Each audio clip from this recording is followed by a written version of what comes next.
Good morning sir. Good morning. Boss. Thank you sir. কি নাম তোমার? রুমকি মজুমদার। রুমকি মজুমদার, তাই তো? আচ্ছা বাড়ি কোথায় রুমকি তোমার?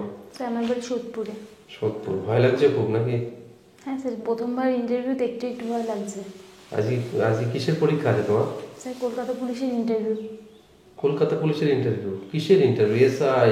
Sir constable. কনস্টেবল? দেখো, কনস্টেবল না এসআই? Constable sir. কনস্টেবল। আচ্ছা, তোমার বাড়ি কোথায় বললে? স্যার সোদপুরে। সোদপুর বাড়ি।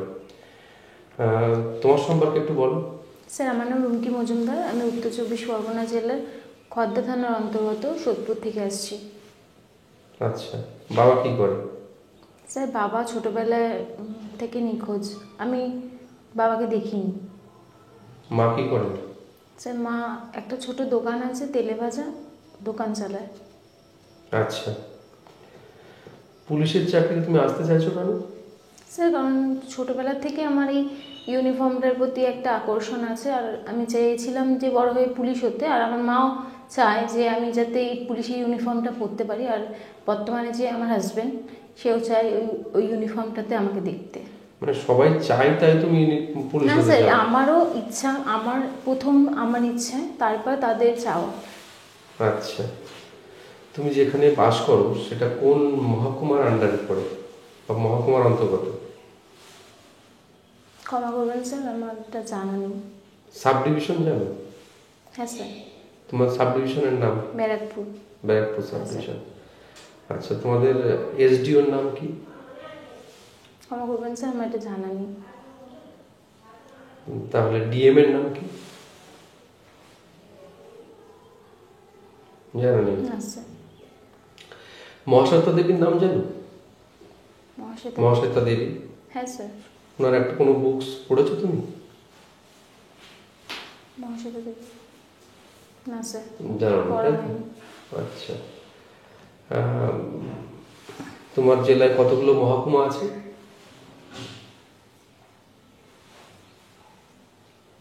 জানা নেই স্যার। জানো না।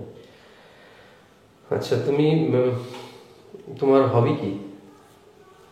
স্যার, আমি গান শুনতে ভালোবাসি, আর প্রত্যেকদিন সকালবেলায় শরীরচর্চার জন্য মাঠে যাই। মাঠে কি করো? স্যার, মাঠে গিয়ে বাচ্চাদের সাথে মানে দৌড়াদৌড়ি করি। মানে যেহেতু আমি পুলিশের চাকরিতে আসতে চাইছি, তাই প্রত্যেকদিন সকালবেলা গিয়ে সেই চর্চাটা করি। ঘূর্ণিঝড় জানো? ঘূর্ণিঝড়? হ্যাঁ স্যার, শুনেছি। কয়েকটা ঘূর্ণিঝড়ের নাম বলো তো।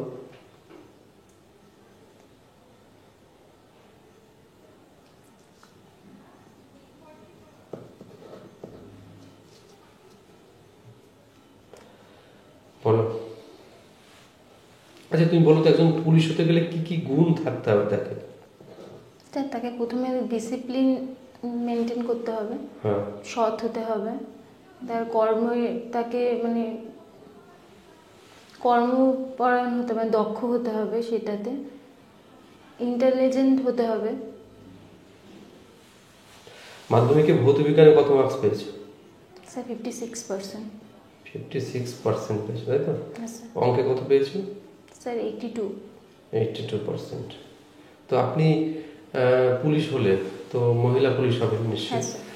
তো আমাদের রাজ্যে এখন মহিলা পুলিশের দরকার, মানে মহিলা পুলিশ হিসেবে, একজন মহিলা পুলিশ হিসেবে তুমি কীরকমভাবে তোমার সামাজিক পরিবেশে তুমি অবদান রাখতে পারবে?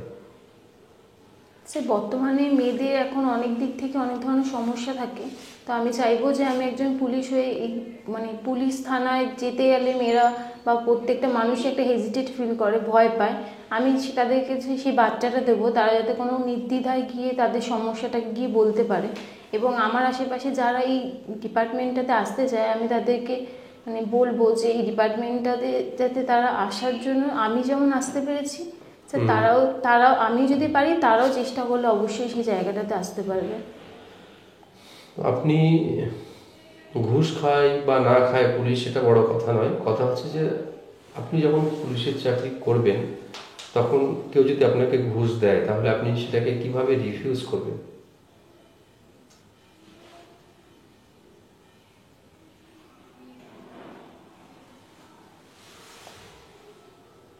স্যার, বর্তমানে আমি এখনও যেহেতু ডিপার্টমেন্টটাতে এখনও সেইভাবে তো মানে জয়েন করিনি, তো এই বিষয়টাতে মানে আমি এখনও মানে অজ্ঞ নই। আমি এখনও সেভাবে যে মানে ডিপার্টমেন্ট সম্বন্ধে কিছু জানি না। তো সেখানটাতে যাওয়ার পর ওইখানকার সমস্ত নিয়মকানুন বুঝে এবার সিনিয়রদেরকে মানে সেই বিষয়টাকে জানিয়ে সেটাকে রিফিউজ করতে পারবো। মাওবাদী এলাকা বলতে কোন এলাকাকে বুঝি আমরা?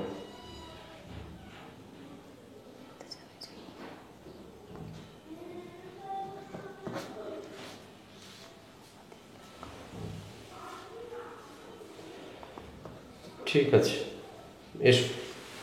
ধন্যবাদ স্যার। দেখো, তুমি পরীক্ষা প্রথমবার বসেছো এখানে পুলিশের মক ইন্টারভিউতে, এটা এরকম হতে পারে।